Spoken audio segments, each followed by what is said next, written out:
How was the intimate life, as in the fakafiki? So Between us, food. Maybe the between fakafiki us. was good. That was why Yeah. Nabila stayed. Oh, it was good, very good. You So see? what was My it outside? my husband, my husband could be out there, but I'm his home. When he comes back home, he needs to satisfy his. He needs to still satisfy his wife. Yeah.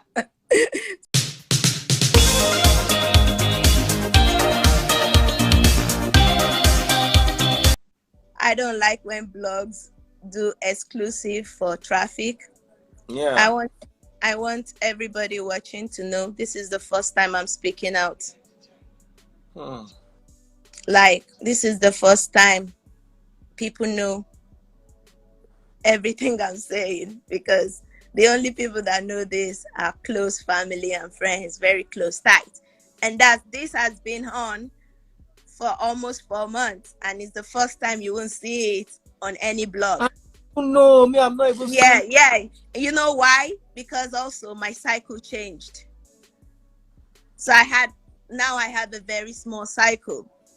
So like before, if I shout in my house, it's gonna be in the blog, and it's going to be from a reliable source or from a close source. So right now I've got like a very small cycle. So this, I'm sure some of my friends are watching right now, and they're looking at me and saying, "What's going on? You said you don't want this out in the media. Why are you doing this?" I'm doing this for you. I'm doing this for the next woman that feels ashamed to come out of that marriage.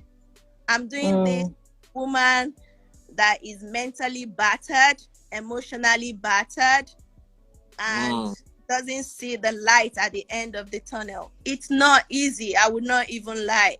It's not easy. I still have days where I roll on my big bed wishing I have my husband next to me. But would I rather wake up in the morning? Come. Yeah.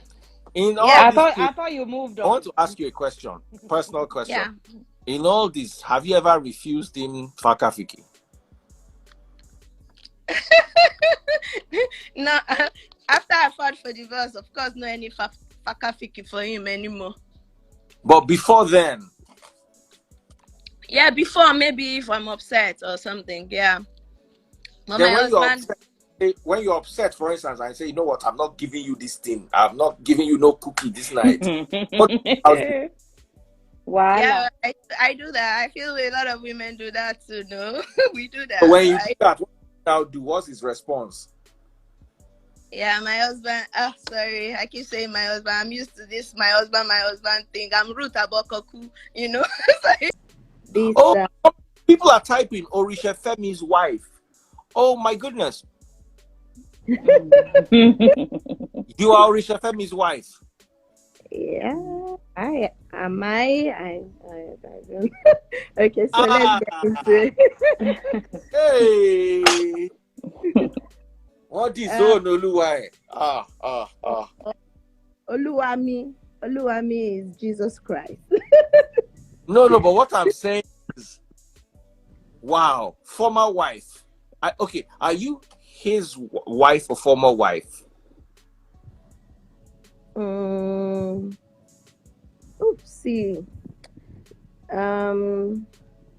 Separated, but not yet divorced. Not yet divorced. Wow. And I used to like Oritse Femi's musical. You used to. What happened? I love his music. I'm his fan. I don't know too many of them. There was one that was trending the other day. He was. I never met him one-on-one, even though I know most people in the music industry. I never met him one-on-one. I don't know why. So what happened, guys? What happened? You guys seem to be such a cool couple. What happened? Or we're just reading and seeing what's going on social media. What really happened? Oopsie. So I don't think it's anything crazy, but like every marriage, there is always trouble, and I think talking about domestic violence, I want people to know that domestic violence is not just physical. So let's not just concentrate on the physical part, Domestic violence can be, verbal abuse, mental abuse, emotional abuse, even financial abuse is domestic violence. So let's not get to people just want to stay with the physical part of domestic violence. So for me, I've had like few news in the media about domestic violence, um, cheating, not that, Cheating? and You different said, stuff. Come again, that the phrase did I you didn't say, get. Yeah, cheating. was he cheating? Um, was he cheating? That Yetunde's laugh, that laugh is unholy. Um, I'm not here to put anyone down because at the end of the day, um, before you married someone, you love them.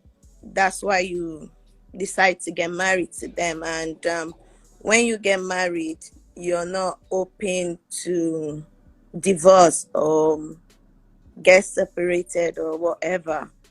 But for me, I think when I saw, I'm sorry. So when I saw Bimbo stuff last week, Oh, yeah. I think I got PTSD from that, like because it's like repetition of stuff, like when you have like issues and people keep saying go back, make it work, then you go back, you make it work, and it get worse. Or sometimes you go back and you think you're making a progress, and there are secrets. I think for me, the worst thing I've ever had to deal with is, as a very private person, is to have my business out there, and people think they could tell me how to live my life or whatever. And my marriage to me was very sacred in the beginning, but it became I became someone else in marriage because I think at some point I was even out of order, like when you get to this place of pain and you can't even control yourself anymore. So I Mm. remember last year, February, I was at work and I got a call that there's been a strange woman in my house, and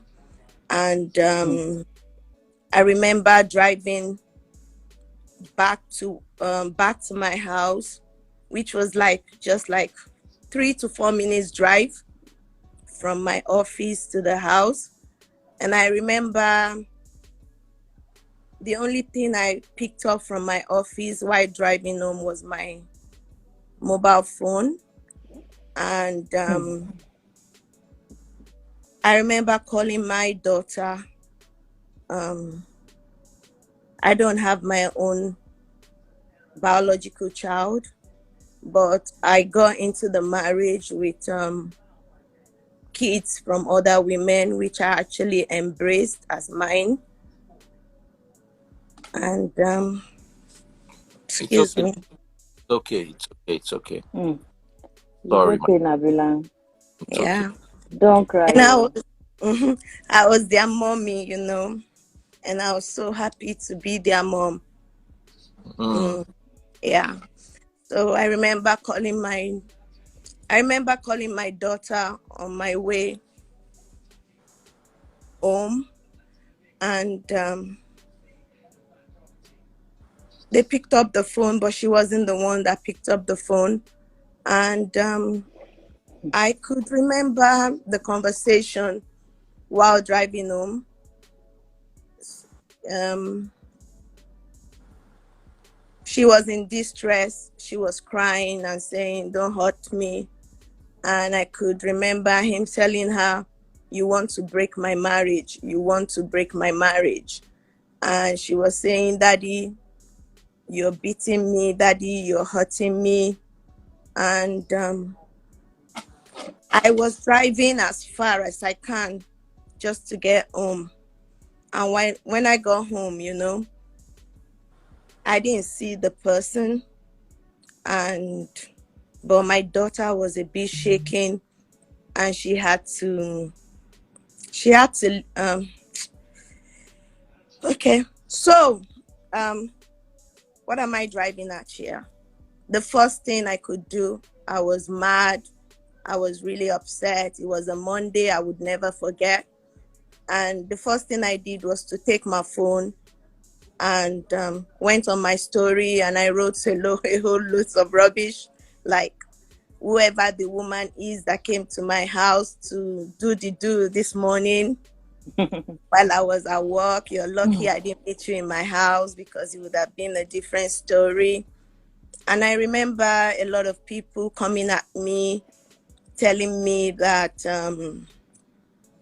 your business is not with the woman, is with the man who brought the lady to the house.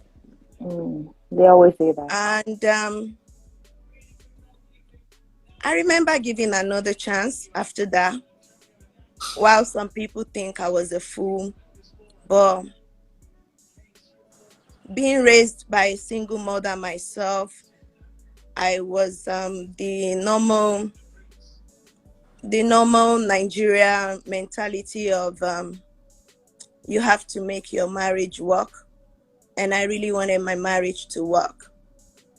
But what really broke the camel's back was that I was living a lie with someone I was really deeply, madly in love with. And I thought that was my happy ending.